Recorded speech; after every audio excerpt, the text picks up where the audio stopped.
Namaskaram. I welcome you all to my channel Brainy Educations and today's video we are going to do class 10th poem जिसका नाम है Fire and Ice जो Robert Frost ने लिखी है। ना Robert Frost जो थे वो एक अमेरिकन पोएट थे एंड उनकी जो पोम्स थी वो बहुत ही फेमस हुई थी बिकॉज वो ह्यूमैनिटी को माइंड में रख के अपनी पोएम लिखते थे। राइट, मैंने इनकी थोड़ी बहुत डिस्क्रिप्शन जो है जो इससे पहले पोएम हमने करी थी उसमें भी एक्सप्लेन कर रखा हुआ है, तो आप उस पोएम को जब समझेंगे तो आपको इनकी एक्सप्लेनेशन के बारे में और अच्छे से पता लग जाएगा। नाउ लेट्स जस्ट अंडरस्टैंड वो इस पोएम में कहना क्या चाह रहे हैं। इसको फायर एंड आइस जो है नाम क्यों दिया गया है, बहुत ही सिंपल सा है, बहुत ही शॉर्ट सी पोएम है। तो इसमें जो पोएम है it deals with two possibilities of world's destruction. ठीक है, तो वो क्या कहना चाह रहे हैं कि जो वर्ल्ड है वो खत्म हो सकता है किन्हीं दो चीजों की वजह से। वो दो चीजें क्या है वो आगे भी बताएंगे, which is fire and ice. ये दो पॉसिबिलिटीज है, वो ये कहना चाह रहा है पोएट कि जो वर्ल्ड है वो इन दो पॉसिबिलिटीज की वजह से खत्म हो सकता है। It says deals with to different schools of thought. ये दोनों डिफरेंट स्कूल ऑफ थॉट बोला गया है, मतलब दोनों अलग अलग सोच है एकदम। ओके, कि मतलब एक तरफ आप कह रहे हो कि कोई चीज जो है फायर से खत्म हो जाएगी और दूसरी तरफ कह रहे हो कि कोई चीज आइस से खत्म हो जाएगी। ऐसा कैसे हो सकता है? एक से तो हो सकता है ना खत्म, दोनों से कैसे हो सकता है? तो वही चीज समझाएंगे इसमें। Fire and ice elements used both literally and symbolically. तो लिटरली एंड सिंबॉलिकली का मतलब क्या है कि फायर एंड आइस से तो वर्ल्ड खत्म होगा ही होगा, इसका मतलब होता है लिटरली वो जैसे जो आग और बर्फ होती है वो। सिंबॉलिकली मतलब कि ये जो है किसी और चीज को भी रेफर कर रहे हैं। ओके, सिंबॉलिफाई कर रहा है। फायर किस चीज को सिंबॉलिफाई कर रहा है, आइस किस चीज को सिंबॉलिफाई कर रही है, वो चीज अभी हम आगे पढ़ेंगे। ओके, तो लिटरली और सिंबॉलिकली दोनों सेंस में ये दो चीजें जो हैं वर्ल्ड को खत्म कर देंगी या कर सकती हैं। ओके, वो ये कहता है poet. It says fiery passions like cruelty, violence and greed. तो फायर को देखिए किससे इन्होंने सिंबॉलिफाई किया है, क्रूल्टी, वॉयलेंस और ग्रीड से। कोल्ड फीलिंग्स जैसे हैं जो आइस को अब देखिए किससे कर रखा हुआ है, इनसेंसिटिविटी एंड हेट्रेड से। ये दो चीजें सिंबॉलिफिकेशन देखिए इसमें कहाँ है, और लिटरल सेंस में फायर एंड आइस जो है। फायर लिटरल सेंस में कैसे, अभी जब आप आगे इसको पढ़ेंगे तो वो बताएगा। इसमें लिटरल सेंस में फायर का आप रख सकते हैं global warming, okay, extensive heat की वजह से ग्लोबल वार्मिंग, और आइस ऑब्वियसली एक्सटेंसिव कोल्ड की वजह से। ये लिटरल सेंस में हो गया। सिंबॉलिकल सेंस में क्या हो गया, fire, cruelty, violence and greed. Ice हो गया हेट्रेड और इनसेंसिटिविटी। इनसेंसिटिविटी मतलब कि लोगों की तरफ हमको बिल्कुल भी हमारे अंदर सेंसिटिविटी नहीं है उनको लेके। ओके, मतलब हमको कोई फर्क नहीं पड़ता वो जी रहे हैं, मर रहे हैं, कुछ भी हो रहा है उनके साथ, हमको कुछ लेना देना नहीं है। वो एक कोल्ड एटीट्यूड होना, एक कोल्ड नेचर होना। तो उससे भी वो कह रहे हैं कि दुनिया खत्म हो जाएगी अगर आपको बिल्कुल भी फर्क नहीं पड़ता किसी भी बात से या किसी से भी। ओके, नाउ लेट्स सी आगे क्या है। He points out that the world में encounter either of the two forces of destruction, global warming और एक्सेसिव कोल्ड। अभी ऊपर बताया कि जो वर्ल्ड है शायद इन दोनों में से किसी एक चीज से खत्म हो जाए। जो डिस्ट्रक्शन है वो वर्ल्ड की हो सकती है या तो ग्लोबल वार्मिंग से या एक्सेसिव कोल्ड से। ओके, तो ये जो है ये लिटरल सेंस है और ये जो है ये सिंबॉलिकल सेंस है फायर और आइस की। Why the title fire and ice, इसलिए ये आपको ध्यान में रखना है। ब्रिंगिंग इट्स डूम, डूम मतलब अंत, खत्म, जो वर्ल्ड एक हो जाएगा इन चीजों की वजह से। तो देखिए वो समझाना क्या चाह रहा है, बहुत अगेन सिंपल सी छोटी सी इसकी एक्सप्लेनेशन है।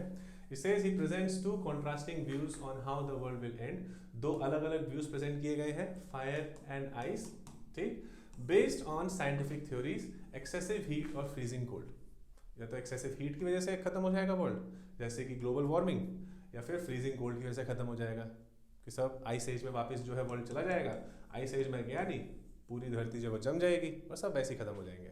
ठीक है, तो अगेन फिर से बोलूंगा ये कि ये किस सेंस में है, लिटरल सेंस में। ओके, लिटरल सेंस में। Now according to the poet it will end in fire. Now poet जो है वो किस चीज को फेवर कर रहा है, मतलब okay, favour in the sense नहीं कि वो चाहता है कि आग में जल के खत्म हो जाए हम सब, ऐसा नहीं चाह रहा वो। बट पोएट को क्या लगता है कि वो फायर की वजह से कैसे खत्म होगा, कि वो आग के बारे में क्यों बोल रहा है इसमें। Because as destructive passions like brutality, cruelty can end the world. देखिए अब ये सिंबॉलिकल सेंस में कैसे पोएट समझाना चाह रहा है क्या, कि जो फायर है वो वर्ल्ड को खत्म कर देगी, बिकॉज उन्होंने ब्रूटैलिटी और क्रूल्टी को फायर से रिलेट किया है। ओके जैसे मार काट होना, वॉर्स होना, लड़ाई झगड़े होना, इससे क्या होगा, एक दिन पूरी दुनिया खत्म हो जाएगी। वर्ल्ड वॉर 1 और 2 में आपने देखा ही होगा, आपने पढ़ा ही होगा, समझा ही होगा।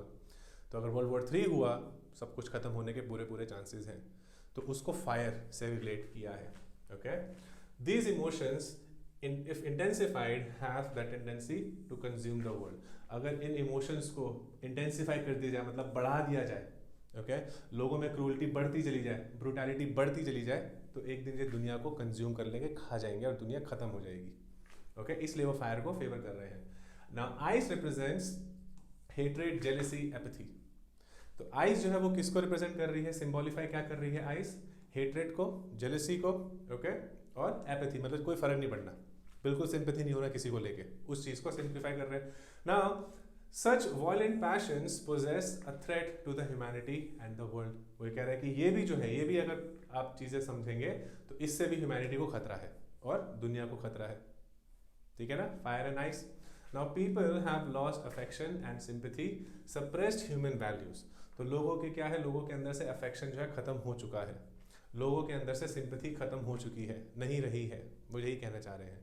तो वो जितनी खत्म होती चली जा रही है, जितने लोग कोल्ड हार्टेड, स्टोन हार्टेड होते चले जा रहे हैं, उतने ज़्यादा चांसेस हैं, और जितने वर्ल्ड के ख़त्म होने के, जितने वो अपने ह्यूमन वैल्यूज़ को सप्रेस करते जा रहे हैं।